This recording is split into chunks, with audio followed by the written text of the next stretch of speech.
बोलिए भारत माता की, बोलिए गौ माता की, बोलिए भारतीय जनता पार्टी की, बोलिए नरेंद्र मोदी जी की, बोलिए नायब सैनी जी की, बोलिए मोहन बड़ौली जी की। आज बुजुर्गों नौजवान साथियों, जब मैं गांव गांव जा रहा था तो मैं एक बात बार बार कह रहा था कि 3 नंबर का बटन है और 3 नंबर के बटन का मतलब तीसरी बार भाजपा सरकार हरियाणा प्रदेश में आने जा रही है। और मैं बार बार कह रहा था कि बादली हल्के नाम 19 में आए थे, 5 साल पछताना पड़ा था।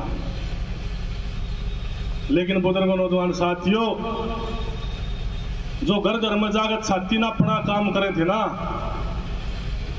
और जो न्यू कहते तीसरी सरकार बनेगी भूपेंद्र हुड्डा की, उनके दिमाग में लकड़ी एक कौन है। 6 बार का विधायक चौपाटी में चढ़ एक के बात कह कि 50 छोरे ला दूंगा थारे सरकार बढ़ने लाग रही। एक के दिमाग में बैठ गई और छोरा गाब रो रहा है और छाती ना आपती 6 बार के विधायक ने और सरकार भूपेंद्र हुड्डा की आगी और भाई तेरा छोरा तो नौकरी लाग गया। यह हुई ना, यह हुई कि नहीं हुई है? बुजुर्गों नौजवान साथियों, एक बात जरूर कहना चाहूंगा। मैं जब टिकट लेकर के आया और भारतीय जनता पार्टी ने आशीर्वाद दिया मेरे को, और जब मैं आपके बीच में गया तो लोग कहते थे जमानत जब्त हो जाएगी, 3000 वोट आएंगे। ओम प्रकाश धनखड़ जी ने तो अपना काटा निकाल लिया, भारतीय जनता पार्टी ने संजय को फंसा दिया और जमानत जब्त हो जाएगी, 5000 पर्ची आएंगी।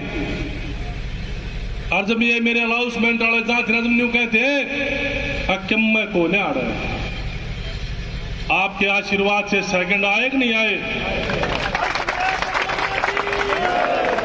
और टाइम कितना मिला था? 20 दिन नहीं, 15 दिन। 15 दिन का समय मिला था आप लोगों ने, और 15 दिन में आप लोगों के आशीर्वाद से और आपकी मेहनत से और आपके प्यार से आप लोगों ने बेरी के अंदर सेकंड पोजीशन लेने का काम किया, आपके आशीर्वाद। और बुजुर्गों नौजवान साथियों, ईमानदारी से पूछना चाहता हूं, पहले भी बेरी से चुनाव लड़े हैं भारतीय जनता पार्टी के लोगों ने, जो पहले पार्टी में थे। क्या कभी हार के बाद इस तरह की मीटिंग बुला करके धन्यवाद बधाई दी थी क्या? कभी बुलाए थे क्या? बुलाए हैं, जीते और न बुलाए हैं कदे। बुजुर्गों नौजवान साथियों, मैंने शुरू में कहा था कि मैं इस बेरी विधानसभा को आजाद कराने के लिए आया हूं, और बार बार एक बात आ रही थी कि संजय भाई बूथ को एजेंट को मजबूत बनाना, बूथ एजेंट मजबूत बनाना। ईमानदारी से पूछना चाहता हूं, बेरी हल्के की बहादुर जनता बैठी है, क्या किसी भाई ने कोई बूथ पर दिक्कत आई? मेरा उज्जै भाई बैठा है मातण गांव से यहाँ।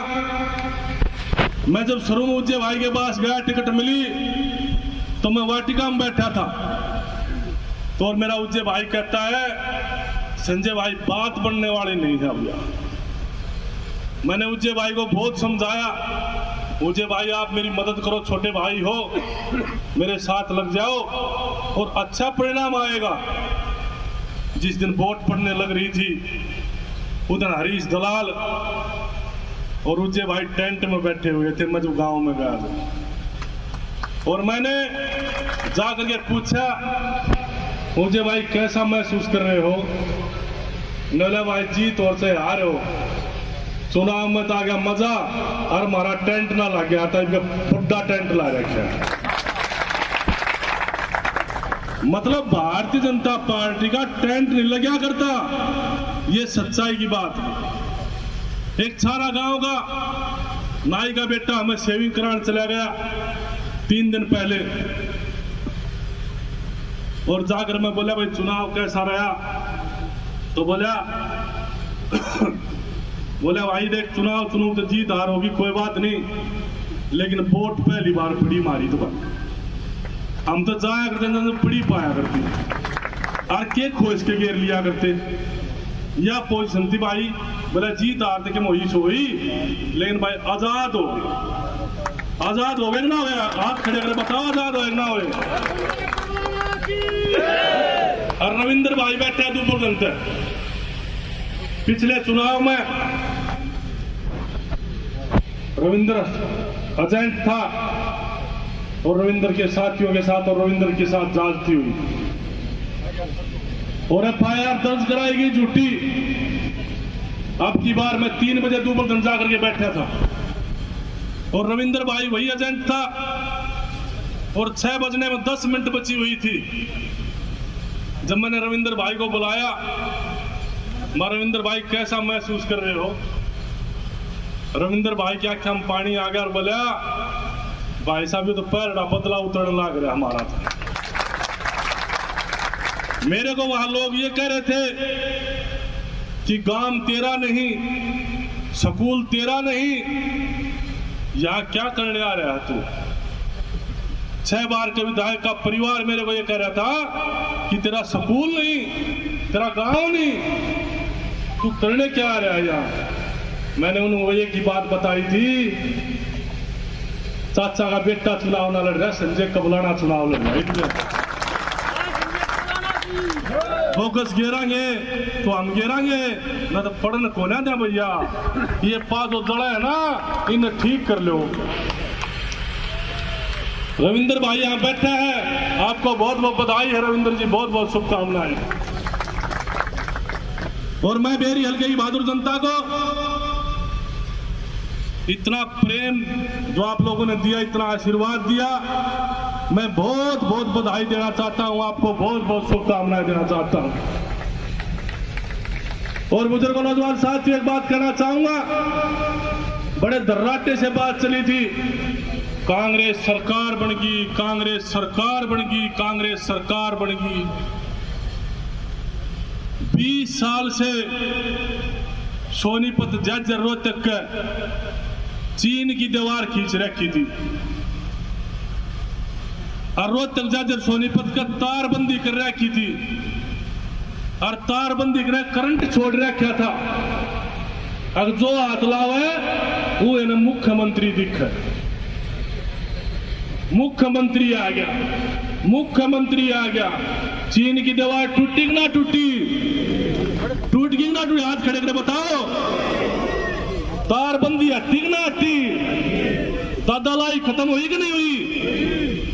यह हरियाणा प्रदेश में आदरणीय मुख्यमंत्री नायब सिंह की देन है। ये जो आज जो है तारबंदी टूटी और ये 4 दीवारी जो चीन की टूटी, ये नायब सैनी जी की देन है, मैं आपको बता देना चाहता हूं।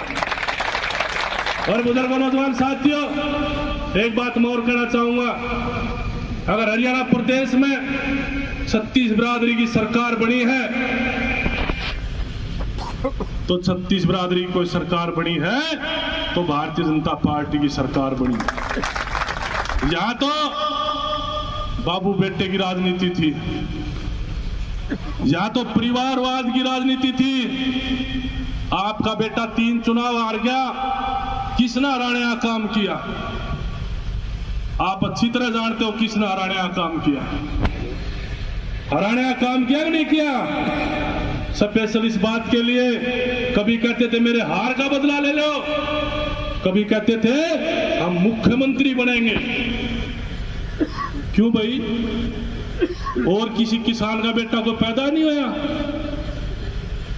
और बिल्कुल बह निकाल दो, आप तो हार के भी जीत रहे हो और जो लोग मुख्यमंत्री बाट देखने में कवाड़ पर चरोड़ लाग रहे हैं, नींद ना आती। गणकरिया ग्लूकोज लाग रहा है गांव गांव में, गणकरिया ग्लूकोज हर से पार लाग गए राजेंद्र जी एक बल्ले चल रहे चाय पियाऊं।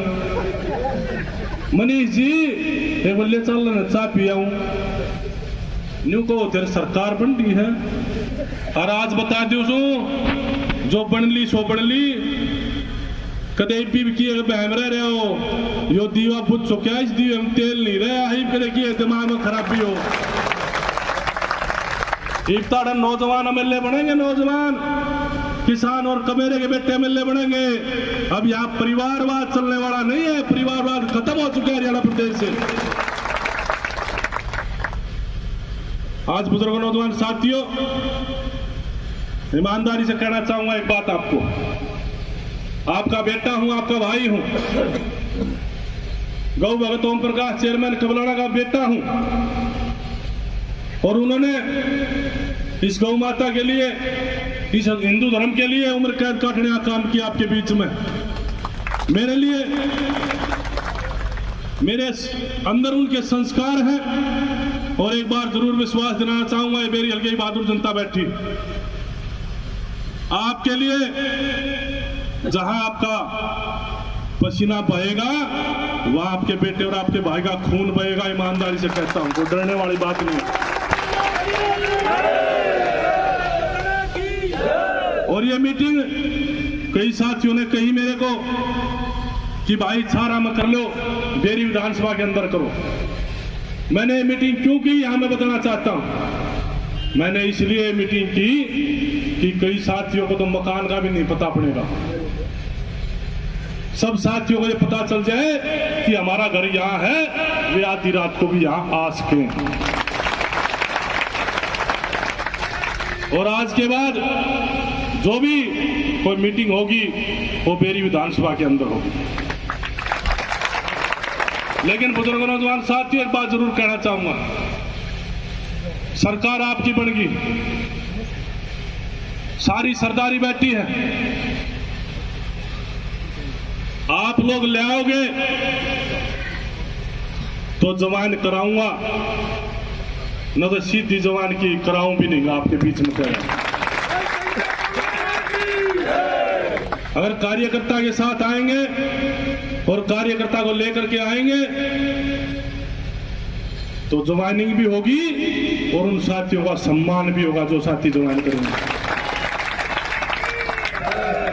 लेकिन एक बात जरूर कहना चाहूंगा, आज से ही आप सब भारतीय जनता पार्टी के कार्यकर्ता हो, बहुत मजबूत साथी हो, हमेशा आपने भारतीय जनता पार्टी के लिए दिन रात काम किया है। एक अपील और प्रार्थना है मेरी आप लोगों से कि अब संगठन को और मजबूत करना है। अब घर बैठने का समय नहीं है, अब हर साथी ने और मजबूती से काम करना है। गांव गांव में जहां हमारी कमी रही, जहां हम कमजोर रहे, उस कमजोरी को खत्म करने का काम आप लोगों ने करना है। देश के प्रधानमंत्री नरेंद्र मोदी जी के नेतृत्व में देश में भी तीसरी बार सरकार बनने का काम हुआ और आदरणीय श्री नायब सैनी जी के नेतृत्व में, मनोहर लाल जी के नेतृत्व में भी हरियाणा प्रदेश में भी तीसरी बार सरकार बनी